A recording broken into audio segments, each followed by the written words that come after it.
విజయనగరం నుంచి భూస్వాస్థిత ఆది కాండము 38 అధ్యాయం 15 నుంచి 12వ వచనం వరకు అమ్మాయి చదువుతారా?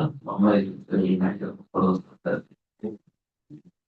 30 పాడి ఉంటారను వాటి పిల్లలను 40 ఆవులు 15 వచ్చిన 35 అధ్యాయం చూడన్నా తనతో దేవుడు మాట్లాడిన చోటికి యాకోబు బేతేలు అని పేరు పెట్టాను. వారి బేతేలు ప్రయాణమే పోయేది. ఎఫ్రాతాకు వెళ్లే మార్గములో మరి కొంత దూరం ఉన్నప్పుడు రాహేలు ప్రసవించుచు ప్రసవ వేదనతో ప్రయాసపడేది.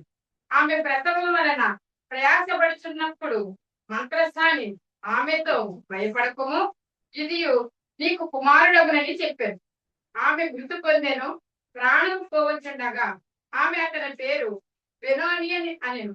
అతని తండ్రి అతనికి బెన్యామీను అని పేరు పెట్టారు. అటు రాహేలు మృతి పొంది బెత్లెహేము ఎఫ్రాతా మార్గంలో పాతి పెట్టబడెను. ఈ భాగం సంపరిచడం యాకోబు తల్లి సలహా మేరకు మేనమామ అవ్వడం జరిగింది. ఊరు వెళ్ళాడు. అక్కడ 20 సంవత్సరాలు పనులు చేశాడు.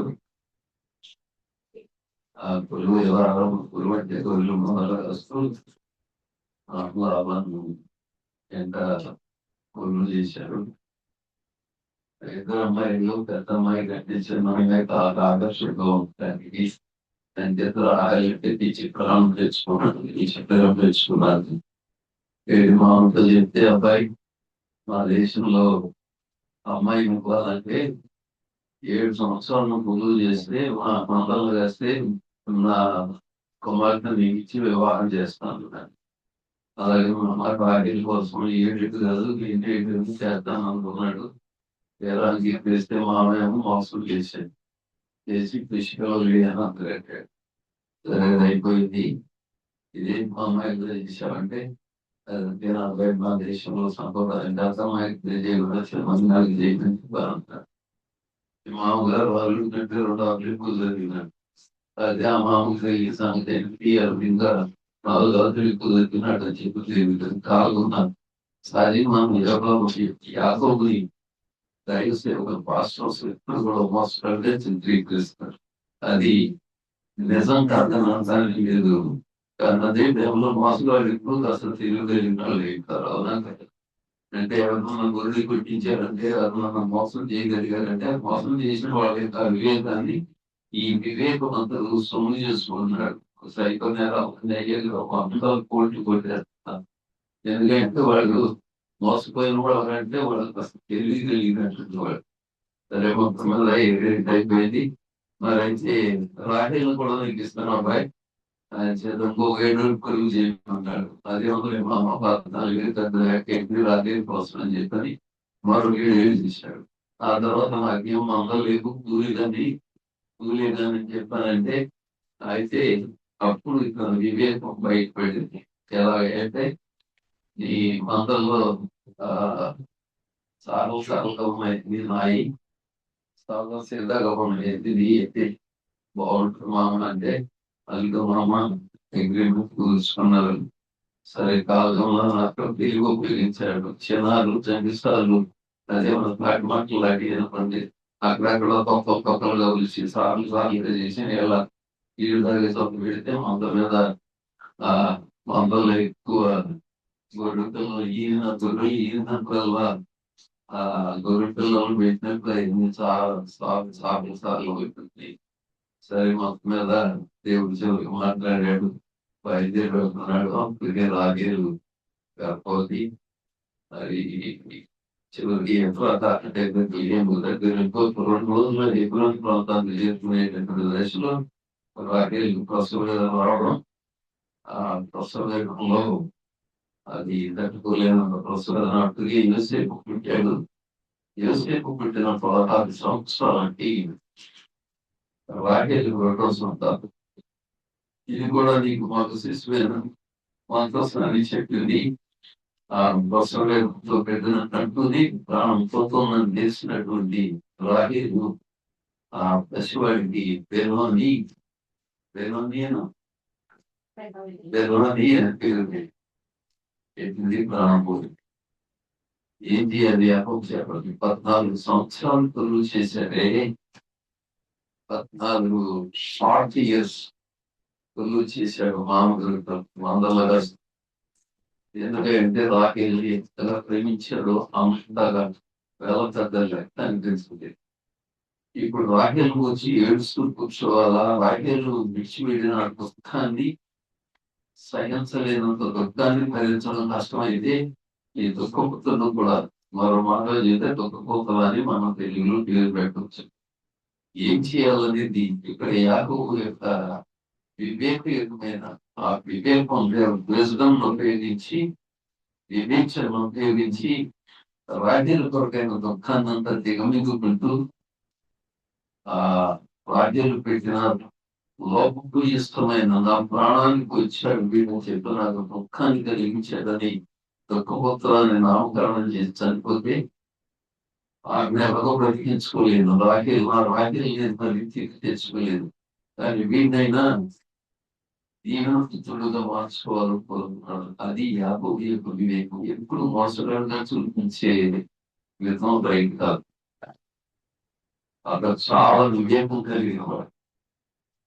చివరిగా విజ్ఞాపీను అని పేరు పెట్టాడు. ఎంత ఆశ్చర్యం అంటే ప్రతికూలతనే అనుకూలంగా మార్చుకుని తనకు వచ్చినటువంటి దుఃఖపుత్రుడు ఇచ్చి వెళ్తే రాజేలు అతన్ని దీవెనపుత్రుడుగా కుడి చేతి పుత్రుడుగా అంటే కుడి చేత బలమైనటువంటి కుమారుడుగా మార్చుకోగలిగాడు. మనందరి జీవితాల్లో ఎంతో బలమైన జీవితం సాధించాం. మీరందరూ సహోదరులు నేను అనుకోలేదు. నేను చెప్పడానికి లేకుండా నాకు కూడా జీవితంలో ఎన్నో ఆటలు పోటీ ఎదురయ్యాయి. అది జీవితంలో బాగుంటాయి.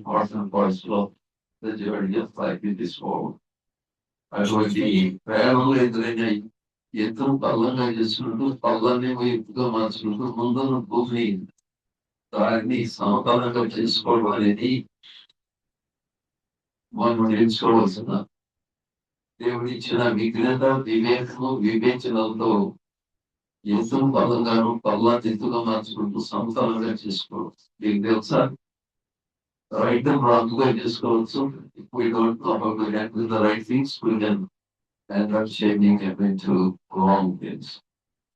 వివేకంగా వ్యవహరిస్తే ఒక తప్పు మీరు రైతుగా మార్చుకునే అవకాశం కూడా మనకు. You can change the right things to become wrong, and we can change wrong things to become right if we know how to react with wrong or right or wrong. అంచేత లేని కలిగిగా మార్చుకోవచ్చు, కలిగి లేనిగా మార్చుకోవచ్చు. కష్టాన్ని సుఖంగా మార్చుకోవచ్చు, నష్టాన్ని లాభంగా మార్చుకోవచ్చు.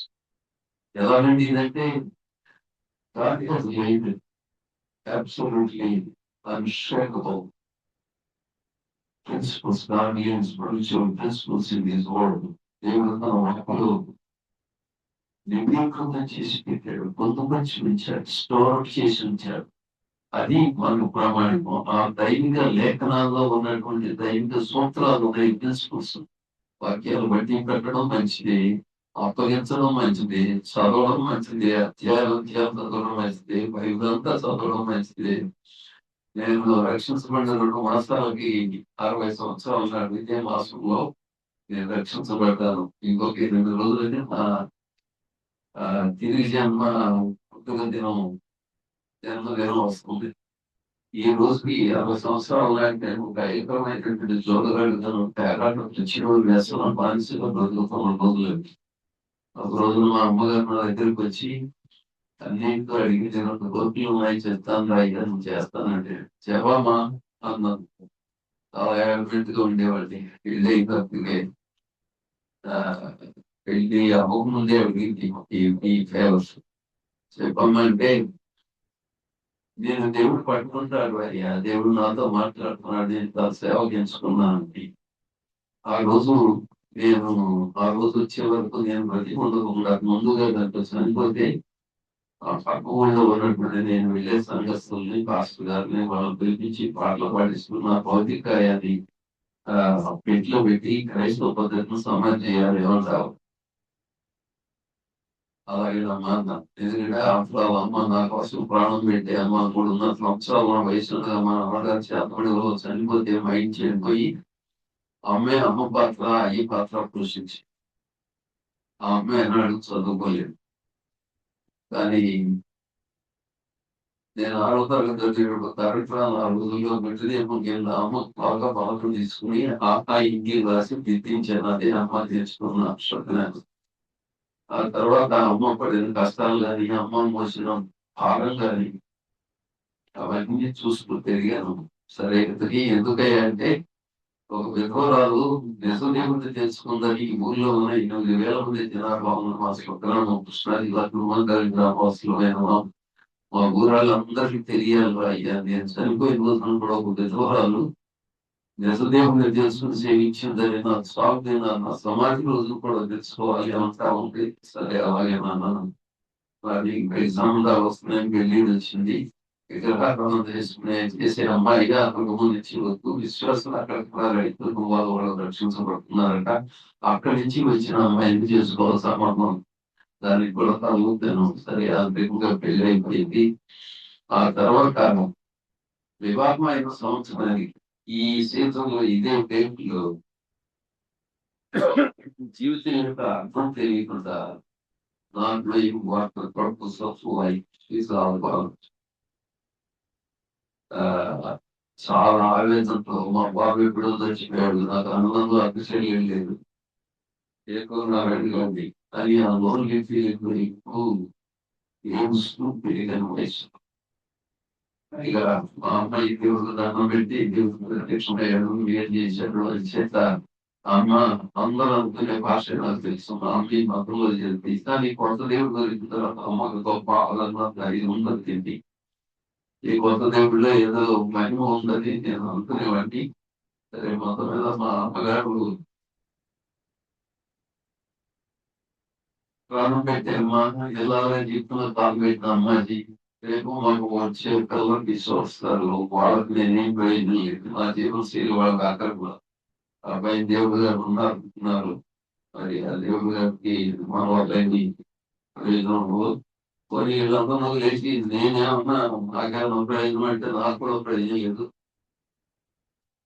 నేను వాళ్ళ భాషలో మాట్లాడుతాను. వ్యవహార శైలిలో మాట్లాడతాను. That's the style of communication and language చేస్తే అత్యంత సామాన్యమైన సులభ శైలితో మాట్లాడేవాడు చేస్తుంది. అందుకని గ్రీక్ వచ్చినప్పుడు కోయినే గ్రీక్ భాషలో రాయబడిందని మీరు ఎదుగుతారు కదా. కోయిన్ అంటే కామన్వెల్త్ లాంగ్వేజ్ కామన్వెల్త్ గ్రీక్ లోనే రాశారు. చివరికి ఇక జీవితానికి అర్థం లేదు.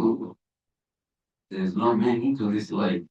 Might as well commit suicide of this life అని అనుకుంటూ ఉండగా ఆలోచన కలుగుతుంది. ఏదో ఒక రోజున వెళ్ళి చచ్చిపోదాం అనుకుంటున్నటువంటి జీవితం మీద వ్యక్తి చెందిన ఎవరొస్తున్నాయి. నేను తినడానికి ఉండడానికి కట్టడానికి ఉండేది లేదు. కానీ ఏప్రిల్ 27వ తేదీన నా పడకగా కూర్చుని 1966 లో దేవస్థానంలో కూర్చొని దేవస్థానం కూడా కాదు మనసు పక్కన కూర్చున్నాను. మధ్యాహ్నం 4:30 మా అమ్మ ఊళ్ళో పనిచేసుకుంటున్నాను. మా తాతగారు ఎక్కడో ఊళ్ళో ఉన్నాడు. ఇలాగే చెప్పారు చెడిపోయి ఎవరు వస్తున్నాడు తండ్రి నీకు ఇష్టమైతే నన్ను నీ బిడ్డను గురించి అర్థం తెలియన ప్రతి ఒక అర్థం చూపిస్తే చాలు. ఇది సందీప్ పెళ్లి రోజున పంచుకున్నాను అనుకుంటున్నాను సాక్ష్యాన్ని. అదే రోజు నేను నాకు అక్కర్లేని జీవితాన్ని నీకు అప్పగించాలని అనుకుంటున్నాను. అది నీకు ఇష్టమైతే నువ్వు తీసుకో, లేదంటే నేను చచ్చిపోయి జీవితాన్ని సాధించలే మరో ఆప్షన్ లేదని దేవుడు మొదలుపెట్టుకున్నాను. మా ఆసక్తి కలిగిన వ్యక్తి నా మీద దిగువచ్చాడు అనిపించింది. నా ప్రాణం నేను మోస్తున్న పనులంతా కారణం యొక్క గురించి వేసినటువంటి అనుభూతి కలిగింది. నా ప్రాణం తేలింపు గారిలో తేలిపోతున్నట్లు అనిపించింది. That's the way God has encountered me by His love. And as a result, I was a 10th person. అంటే నేను భౌతికంగా కాదు కదా, నాలో ఉన్న పాప పురుషుడు చచ్చిపోయి చరిత్ర కలిసిపోయాడు. ఆ కష్టకాలాన్ని, ఆ దుఃఖకాలాన్ని, వేదన కాలాన్ని దేవుడు ఇలా మార్పు చేశాడు. మీ అందరి జీవితాలు కూడా అదే కానీ ఇలాంటి అనుభవాలు ఎన్నో పొందొచ్చాయి. ఎందుకంటే రాహేలు చేసిన పని తప్ప ఏంటంటే తన బాధనే దృష్టిలో పెట్టుకుంది కానీ పుట్టే బిడ్డను దృష్టిలో పెట్టుకోలేదు. వీడు నా ప్రాణానికి వచ్చాడని వినోని దుఃఖపుత్ర అని పేరు పెట్టి పెడితే యాకోబు వాక్యం బట్టి కడుపును తోడేసేటటువంటి దుఃఖం ఉన్నప్పుడు దాన్ని దిగులుతూ నా వాక్యం తెచ్చుకోలేదు కానీ వీడు మాత్రం నేను మాంసాలు అనుకుని బెన్యామీన్ అని పేరు పెట్టాడు. ఆశ్చర్యం. నేను మళ్ళీ చెప్తున్నాను, సోదరి లత సోదరుల అబ్బాయిలు అమ్మాయి పిల్లలు, God has a purpose for each and every one of you. దేవుడితో గొప్ప ప్రణాళిక. ఆ ప్రణాళికలు ఇప్పటికీ మీకు కొంత తెలుసు, కానీ అంతా తెలుసు అని నేను అనుకోను. ఎందుకంటే దేవుడు మన యొక్క ప్రణాళికలు, మనిషి పట్ల ఉన్న ప్రణాళికని అంతా ఒకే మనకు తెలియచేస్తున్నాం. మంచిని ఉచితంగా చెప్పారు. God reveals his purpose and plan for each and every person he has created, especially when that person comes into right relationship with God. He slowly, gradually reveals his purpose. దానికి ఏం చేయాలంటే కష్టకాలాన్ని, జీవనంలో కష్టవాసాన్ని, శ్రమవాసాన్ని సుఖవాసంగా దేవుని కలుగుగా మార్చుకోవాలంటే, బాధను సంబరంగా పండగతో మార్చుకోవాలి అంటే దేవునితో కదా. మీరందరూ ప్రభు నమ్ముకున్నారు, రక్షించబడ్డారు, నేను నమ్ముతున్నాను. కానీ మీరు దేవునితో సన్నిధించంలో ఎంత దూరంలో లేదా ఎంత దగ్గరలో ఉన్నారో మనకు తెలియదు. But I'm challenging you, brothers and sisters, that you need to get closer and closer and closer to the Lord in your relationship. మీ ప్రాంతంలో, మీ బాంధవ్యంలో దేవుని సామీప్యతలోకి ఎదగడము, స్వానించి అనిపించుకోవడం అనేది దేవుడు మీ పట్ల గల ఇంకా మీకు తెలియజేపని అన్ఫోల్డ్ చేయనటువంటి తన యొక్క ప్రణాళికను, చిత్తమును మీకు అన్ఫోల్డ్ చేసి చూపిస్తారంటే, స్నేహితులు పిల్లలతో మాట్లాడుతున్నాను, స్కూల్ చేస్తున్నారు కదా, తెలుసున్నారా? ఫ్రెండ్స్ అందరూ మనసులో ఉన్న వాళ్ళని చెప్పుకుంటారు కదా, ఇంట్లో మమ్మీ డాడీ ఏం చేస్తున్నారు చెప్పుకుంటారా? చెప్పొస్తారు. తెలుసు పిల్లలు అందరూ అంటే కదా, మనంతా ఎక్కడ పడతారంటాడు. పిల్లలు మనసులో దాచుకోవాలని, కుటుంబం గుంటని ఎన్ని తెలిసి అవ్వాలి. వచ్చినట్టు వాళ్ళకి నేర్పించలేమో నేర్పించడం పట్టే దశ కాదు కదా ఆ వయసు. సంచేత ఇంట్లో ఉన్నట్టు సంగతులన్నీ ఇలా బయటికి చెప్తారు స్నేహితులు, వాళ్ళు కూడా వెళ్ళగలుగుతారు. అలా పిల్లలకి మన వల్ల మన కుటుంబాల్లో సమాధానం లేని ధోరణి, రోజు టీచర్ అడుగునే దంపతులు ఉన్నారే, వాళ్ళ పిల్లలకి అంత కీడు చేస్తున్నారు, వాళ్ళకి తెలియకుండా చేస్తున్నారు. అయితే పిల్లల ముందు we need to keep a healthy, happy, radical life. ఆరోగ్యదాయకమైన, ఆనందదాయకమైన దాంపత్య జీవితం పిల్లలకు ఒక విలువైన ఆస్తిగా పంచేవాళ్ళు అవుతారు. విజ్ఞాపన పేరు పెట్టి కుడి చేతి పుత్రుడు నా బలపుత్రుడు బలపుత్ర, కుడి చేతి పుత్ర, దక్షిణ హస్తపుత్ర అని నేను ఎప్పుడో కర్వాపురం కడప జిల్లా నుంచి స్టూడెంట్ ఇచ్చాడు. కాకినాడ బైబుల్ స్టూడెంట్ టీచర్ గా ఉన్నప్పుడు కాకినాడలో ధ్యాన్ వరదేవ పుత్రాన్ని పెట్టండి. కర్వాపురం చెప్పి అలా తెలుసుకున్నాను. 97 ఏళ్ళు 96 ఏళ్ళు అని. ఇదేం పేరండి అంటేను, నాకు అలా పెట్టాలనిపించింది సారు అన్నాడు. జాన్ వరదేవ పుత్రాన్ని ఇక్కడేం పెట్టింది, దుఃఖపుత్రాన్ని పెట్టింది యాకోబు. దాన్ని ఆ చిన్నవాళ్ళు పసివాళ్ళు పేరు కాదు, వాడి భవిష్యత్తును అంతా మార్చేసాడు. ఆ పేరు మార్చకుండా దుఃఖపుత్ర బెనోని అని అనుకుంటే, ఒకసారి ఆలోచనలోకి వెళ్ళి ఆలోచిస్తే వాడు పెరిగి పెద్దవాడు అవుతుంటే బెనోని ఆ దుఃఖపుత్రగాడు వీడేరా వాళ్ళ అమ్మ ప్రాణానికి వచ్చింది, వీడే దరిద్రుడు, వీడే వాళ్ళ అమ్మ ప్రాణం తీసేసి పుట్టుకొచ్చాడు. ఎక్కడంటాడు పుట్టకపోతే ఏంటని ఎన్ని శాపం వచ్చినా తొలికేవారు ఊరాడు అందరూ తెలుగురు వాళ్ళు. అంటే తన ప్రాణం పోతూ మీరు శాపగ్రస్తులుగా చేసి వీళ్ళు పని చేసింది రాదు. తన పాపనే చూసుకుంటున్నది, తన బాధ కారణమైన దశమైన చూసింది కానీ ఆ పాటలో ఆ పాటను మరింత అధికంగా వాటిని అంటించి మరి వెళ్ళింది. కానీ యాకోబు దాన్ని ఏం చేశాడు? అద్భుతంగా మార్చుకున్నాడు. నేను అందరికీ జీవితంలో ఎన్నో చెప్పలేకపోతున్నాను. అయితే ఓ బ్రహ్మాండంగా ఉన్నాను. ఎవరో మరొక మీరే నెక్స్ట్ అనుకుంటున్నాను. నేను అక్కడ నమ్మకం వాళ్ళు ఉంటారు. అలాగే ఉన్నారు. దేవుని సన్నిధికి వచ్చినటువంటి దేవుని బిడ్డలు అలాగే ఉంటారు. అందరూ ఈ సంఘానికి వచ్చినట్టు వాళ్ళకి వెళ్తుంటారు, ఆ సంఘానికి వచ్చిన వాళ్ళు వెళ్తుంటారు. కానీ one thing is for sure, you are not a perfect human being. You are not a perfect believer that you are supposed to be in light of godly principles embedded in God's word. అని చెప్పి నేను మనం చేస్తున్నాను. ఈ దుఃఖ దినాలను సంతోష దినాలను మార్చుకోవడానికి ఈ దేవుడి దేవుడి స్తోత్రం కలుగుతారు. నా ముందు ఇంకో 10 నిమిషాలు ఉంటుంది. ఎంతసేపు మాట్లాడాలంటే అరగంట ముందు మొక్కగలుగుతున్నాడు. నేను ముందు అరగంటే మొక్కగంటే చేస్తాం. నేను అంతగా గుర్తు లేదు, మర్చిపోయాను. ప్రభుత్వ సంస్కారాలకు సిద్ధం చేయడానికి మొక్కగలుగుతాను.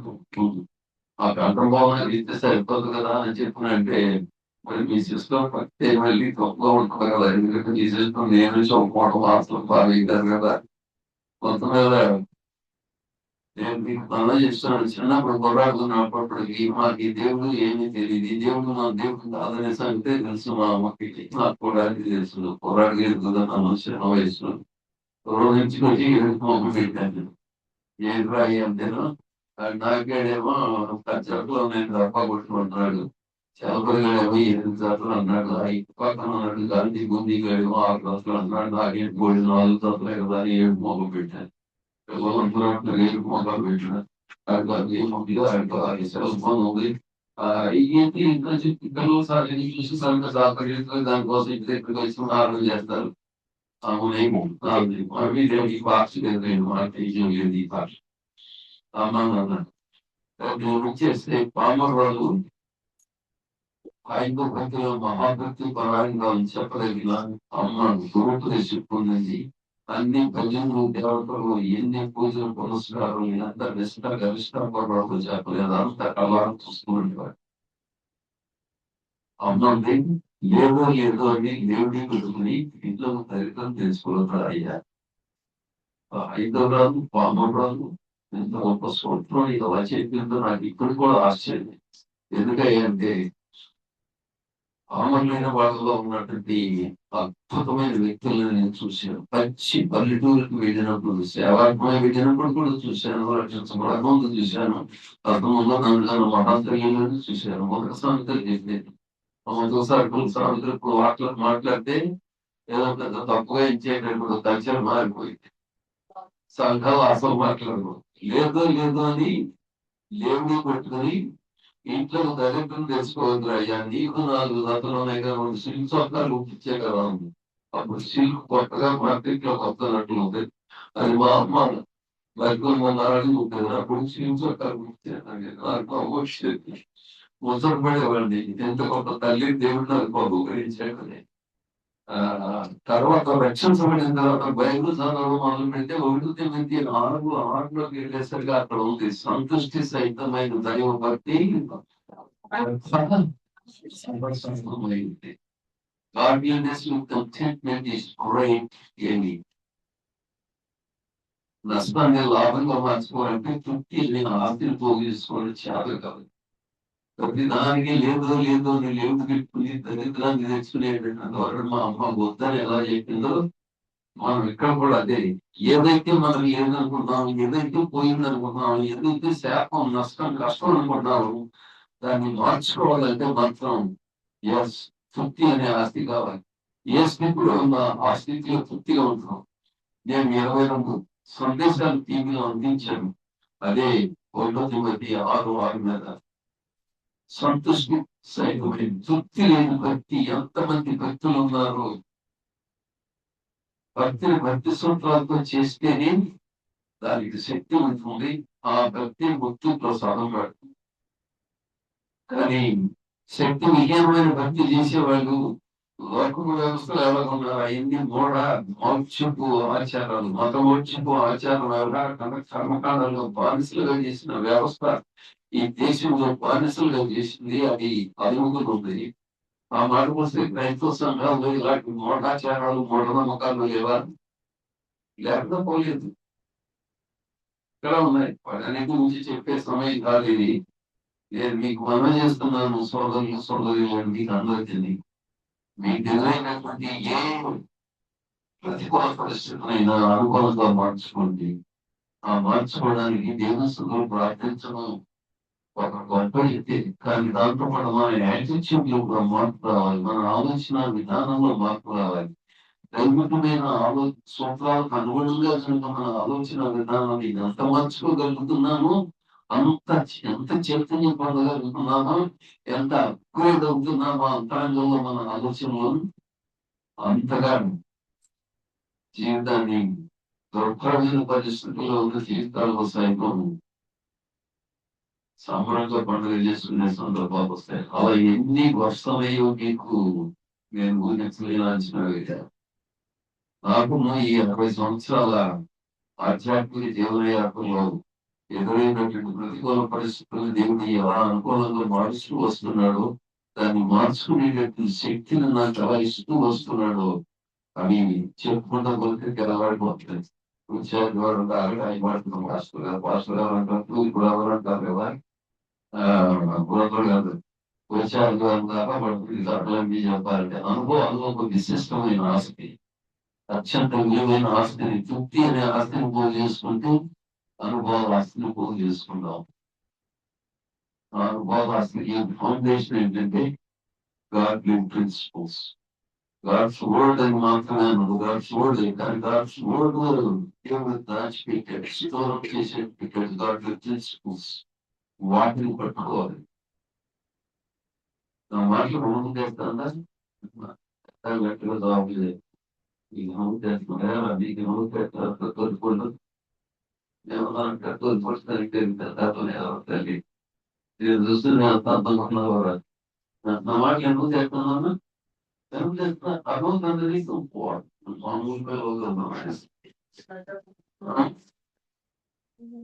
అంటే నా మాటలు మన నోటి మాట మన హృదయం నింటితే కానీ నోటి మాట వస్తుంది కదా, అవునా కాదా?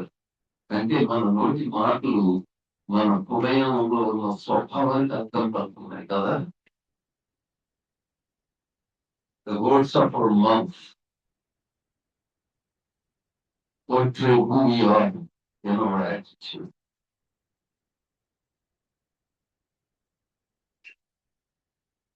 మీరు కలిగిన విద్యార్థులు ఆదాయాలు సంపద అందచందాలు అంతస్తులు అవన్నీ ఉన్నాయి, అవన్నీ గొప్పవి. కానీ they don't have any permanent value. They carry only temporal value. What carries permanent value is inside of you. ఆ అంతరంగాన్ని, అంతరంగ పురుషుని, అంతరంగ మహిళని ఉన్నతమైన స్థాయికి తీసుకెళ్ళి దైవిక సూత్రాల అధ్యయనం చేయండి, అభ్యాసం చేయండి, ఆచరణలో పెట్టండి. దేవుడి సామీప్యతలోకి వెళ్ళండి, సాన్నిహిత్యంలోకి వెళ్ళండి. దేవుడు ఎక్కడో ముగ్గులతో ఏదో పాసముద్రో ఏదో పడుతున్నాడు కానీ భూలోకి దిక్కుమాల మనిషి నేను అని చెప్పానని ఆలోచన మీరు ఉందని నేను అనుకోను. అలాంటి ఆలోచనకి అందరూ కూడా తాగుని కోరుతుంది. అక్కడ ఉన్న దేవుడు ఇక్కడ పశ్చిమంలో నివాసం చేస్తూ ఉండగా ఆ దేవుడు ఎక్కడో ఉన్నాడని భావించనక్కర్లేదు. ఆ దేవుడు ప్రేమిక అద్భుతమైన ప్రభావాన్ని, శక్తిని మన మీద ఇన్వెస్ట్ చేశాడు. తన కృప బాహుళ్యాన్ని మన మీద మనలో ఇన్వెస్ట్ చేశాడు. అంతేకాదు తన యొక్క నమ్మకాన్ని మీ మీద, నా మీద, మన మీద ఉంచాడు. వీళ్ళు ఇచ్చినటువంటి ఇన్వెస్ట్మెంట్ ఇంకెక్కడ లేదని పోయాడా. That's what made me. నేను ఎప్పుడు చెప్తాను, తృప్తి అనే ఆస్తిని పోగు చేసుకుంటూ ఆయన become one of the richest people in the world without the richest of the world అని నేను ప్రతి దేశంలో అన్ని సంఘాలను చెప్తాను. I'm one of the richest people in the world without the richest of this world. How contentment, godliness with contentment made me one of the richest people. There are so many rich people like me in this world. they are also some of the richest people in the world because of the godliness they practice, godly principles they give value and practice and build their lives out and live in contentment. తృప్తి ఎంత ఉన్నా కానీ తృప్తి లేని బతుకు అంత బాధాకరమైన దురదృష్టకరమైనటువంటి బ్రతుకు పడకూడదు. అలా కాకుండా తృప్తిని పోగు చేసుకుంటాం. సరేనా? ఇంకో మాట కూడా చెప్తే బాగుంటుందేమో. ఇంకో 3 నిమిషాలు. మాకు 4 అమ్మాయిలు.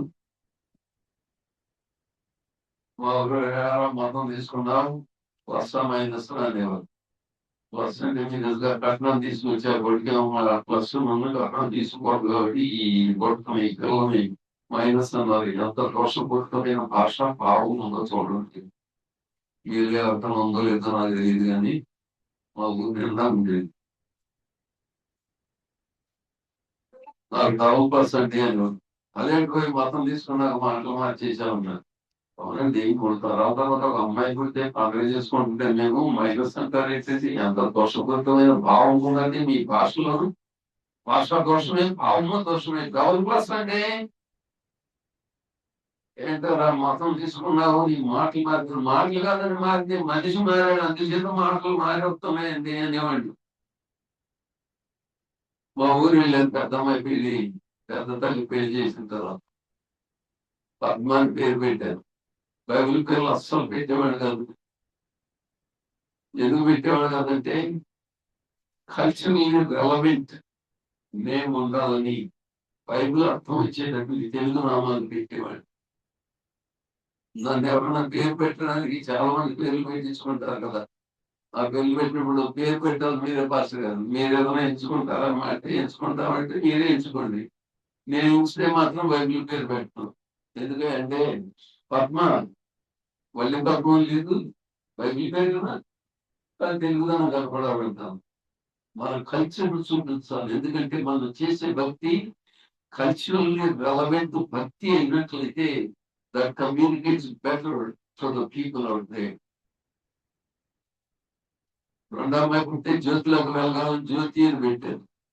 మూడో అమ్మాయి పుట్టేసరికి మళ్ళీ అమ్మాయి పుట్టింది, వీళ్ళు తీగలాగా బాగుతున్నారు మా ఇంట్లోకి అని చెప్పని తీగ అని పేరు పెట్టాను. అదే లత అంటే తీగ కదా. అయితే తీగ అంటే మరి బెట్టుగా ఉంటుందని ముందుకు మాట కలిపాను. మధు లత అని పెట్టాను. అంటే స్వీట్ క్రేపర్ అని అర్థం వచ్చేలాగా. ఆ తీపి తీగ అలాగే ఉంది, తీపి తీగ అని. ఇంకో పుట్టుకు వచ్చింది. దాని పేరు పెట్టాను. ఎందుకంటే దాంట్లో తెలుగుదనం ఉందని ఆ పేరు పెట్టాను. బైబిల్ నేమే కానీ కొంచెం దొరకలాగా లేట్ లాగా బాగా స్పీడ్ గా ఉండేది. అందుకే నా చిత్రకి ఆ పేరు పెట్టాను. నలుగురు సేవలో ఉన్నారు. సరే మా అమ్మగారి దగ్గరికి వెళ్ళాను. ఆ మాట చెప్దాం అనుకున్నాను నేను. మా ఊరు వెళ్ళినప్పుడు స్కూటర్ ఉండేది. పెద్ద తల్లికి ఏం కట్నం ఇచ్చావు రాయ్యా అంది. మా అమ్మ ఆ కాలపు ఆ తరపు మనిషి కదా, నీకెందుకమ్మా అన్నాను. నాకెందుకంటావా అని. మా అమ్మ చిన్న ఊర్లో ఆడుతుంటే నాకేమన్నా వస్తుంది. చిన్నప్పుడేమో భయం వచ్చేది. చదువుకుంటారు పెట్టుకోవట్లేదు. ఇప్పుడేమో అమ్మ కోపం కాదు ఊర్లో ఆడుతున్నాం. నాకెందుకంటావా ఉంది. నాకేమన్నా వస్తుంది. అవునమ్మా నీకెందుకమ్మా పిల్లలు నలుగురు నాకు నీ కోడలకు ఇచ్చాడు కదా, నీకు ఇవ్వలేదు కదా దేవుడు. మా ఇద్దరికి ఇచ్చినందుకు నీకు పిల్లలు అయ్యారు. నన్ను నీకు ఇచ్చాడు, మాకు వాళ్ళు ఇచ్చాడు అని చెప్పి నీకు అయ్యారు. నీకెందుకమ్మా అన్నాను. అంతేనా అని చెప్పని ఉంది. పక్కాళ్ళకి ఎవరికి వినపడలేదు. కొంచెం పెద్దలను పెద్ద దొడ్డును పక్కాళ్ళకి ఎవరికి వినపడకుండా మాట్లాడుతాను. నాకేమో వస్తాను. అయితే నువ్వేమి ఇచ్చావు అదిగో దొడ్డు ఉంది, ఇదిగో పోయి లంకం దీనిలో ఉంది. పోయిన అసలు పోయినప్పుడు పొలం ఉంది కాదు, బోడి పొలం బోడి దొడ్డు. ఎందుకంటే మాదే నువ్వు ఇచ్చిన ఆస్తి బోడి ఆస్తి నువ్వు అంటాను. నువ్వేం ఆస్తించావు చెప్పడానికి ఇంతల్లి 7-8 ఏళ్ళు చెంబులు కుండలు కొద్ది కన్నీరు తెచ్చావు. ఈ గాడి చెప్పిన వ్యసన బాధిస్తే నీ కొడుకు మార్పు చెందాలని. అది నువ్వు ఇచ్చిన ఆస్తి తరాలు తరిగిన తరగని ఆస్తిని నాకు మాత్రమే కాదు, నాకు నీ కోళ్ళకి నా తర్వాత నా బిడ్డలకి ఆ బిడ్డల తరపు ప్రభుత్వ వరకు సరిపోయేదంత ఆస్తిని కన్నీటితో ఇచ్చావు. మా అది నువ్వు ఇచ్చిన ఆస్తి.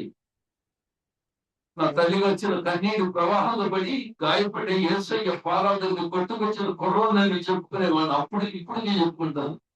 ఇప్పటికే కుర్రాన్ని అనుకుంటాను. నేను 18 సంవత్సరాలు తిరిగేస్తే నా వయసు అసలు నా వయసును తిరిగేస్తే 18 ఏళ్ళు అంతే.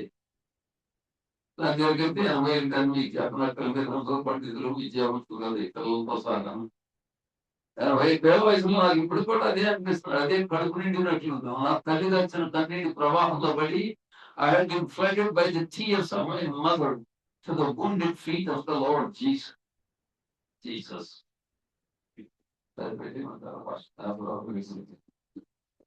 అలవాటు మాస్టర్ గారిని వచ్చేస్తాను. ఏదో మీకు తెలియదు చాలా సంతోషంగా ఉంది. దేవుడు మిమ్మల్ని తొక్కి అని ఆర్థిక పోగు చేసుకునే వాళ్ళు ఆశీర్వదించుగాక. దుఃఖాన్ని దీనితో మంచుకునేవాడుగా మిమ్మల్ని చైతన్య పక్షులు ఉంటారు. మీకున్న ఏ కష్టమైనా సుఖంగాను నష్టాన్ని లాభంగాను లేమినేమో కలుగుతాను మార్చుకునేవాడు బట్టి ఉంటాను. గొప్పని సమృద్ధి అనుభవించుగాక.